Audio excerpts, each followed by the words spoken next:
Welcome back, everyone's the Bourbon Judge. Hopefully everyone's doing well, safe and sound. Want to change up a little bit and do a midweek review. So typically I always do reviews on Sunday, but I was like, you know what, it's the middle of the week, let's just change up a little bit, right? So this bourbon here, Breckenridge, is kind of near and dear to my heart. Pretty cool story. So first and foremost, shout out to my friend Brad.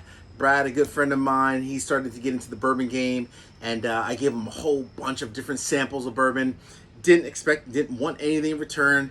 Great guy. So he returned the favor. He kind of knew what was in my collection, and I think he kind of knew that I'd never had Breckenridge before. So shout out to Brad. Thank you for gifting this bourbon to me. So, little story behind it though. Family and I are actually supposed to be in Breckenridge, Colorado in 2 weeks, right? For 4th of July. Maybe 2.5 weeks for 4th of July. But because of COVID, not knowing exactly, things were going to be open and so forth, we had to cancel our vacation.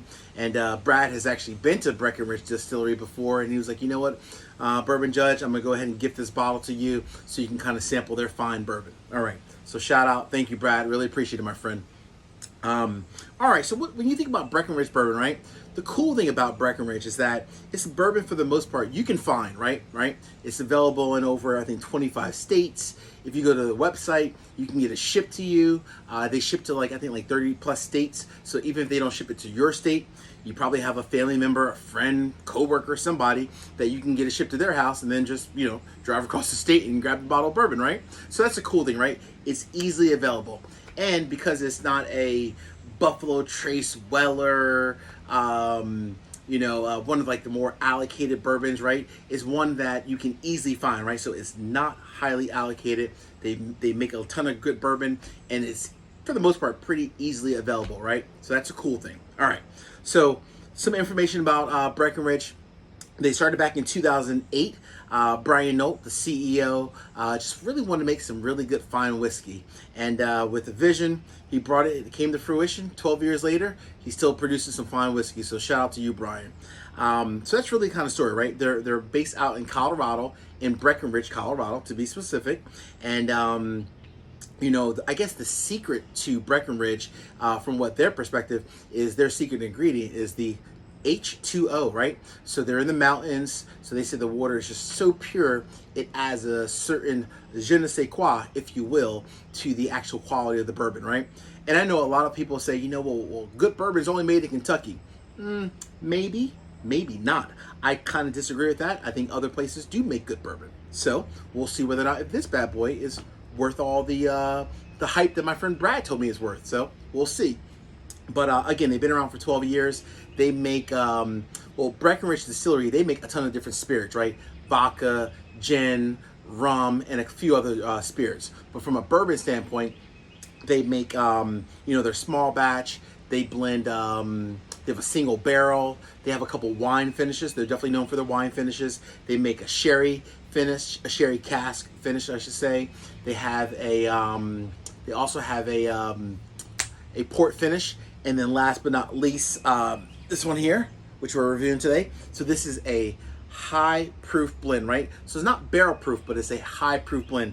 And this one comes in at 105 proof. And most of their bourbons, I should say, range anywhere from $45 up to $75. Their aged 10-year one, I think, is $115. But for the most part, they're anywhere from $45 to $75. This high proof blend actually comes in, I think, about $55. Again, it was a gift to me, but kind of knowing the price of what it typically goes for, it's about $55, right? So that's really, from a price standpoint, again, easy to find for the most part. And all of the bourbons are really, for the most part, come with a high rye blend. So what does that mean? The majority is obviously corn. Second, for the most part, is rye, right? The majority is rye. And the second, I should say, is rye. And then obviously there's some malted barley in there as well, right? So that's their mash bill as a whole. All right.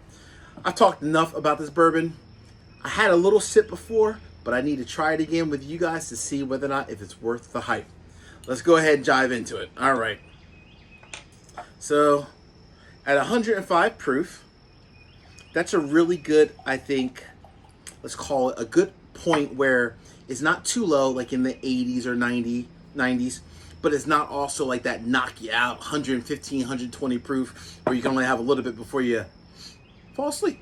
So Again, really nice, right? 105 proof.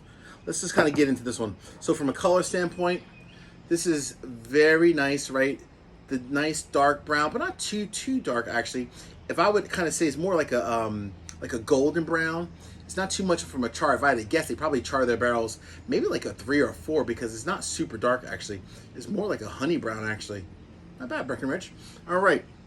I know the master distiller has been there for I think the last 10 years. So he's obviously been around for a while. He kind of knows the bourbon game. Very nice. One cool thing about Breckenridge Distillery, half of the employees that work there are females. Shout out to that, right? That's cool, right? Half the females. And I'm not just talking about from a sales, marketing. I'm talking about across all division.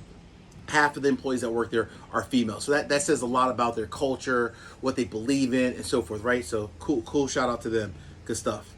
But let's get into the nose a little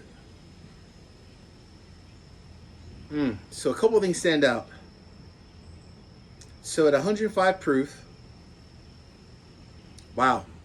What stands out to me, the number one thing I actually smell in this is actually, oddly enough, raisins. I smell some raisins, a little bit of caramel,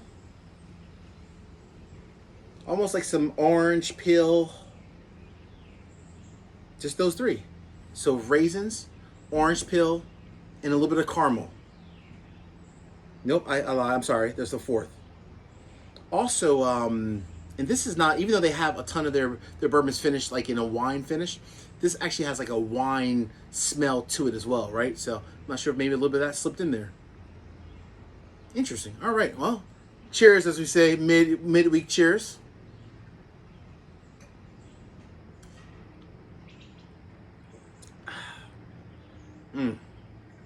Okay. All right. Nice smooth finish. From a palate perspective, a couple of things come through. Number one, everything from the nose transfers to the palate.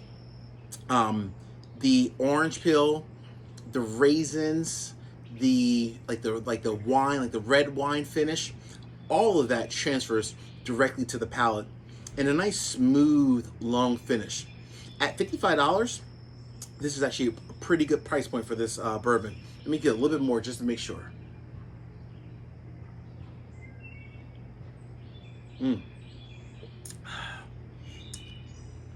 Wow, that's actually very unique. It's funny how everything from the nose transfers to the palate.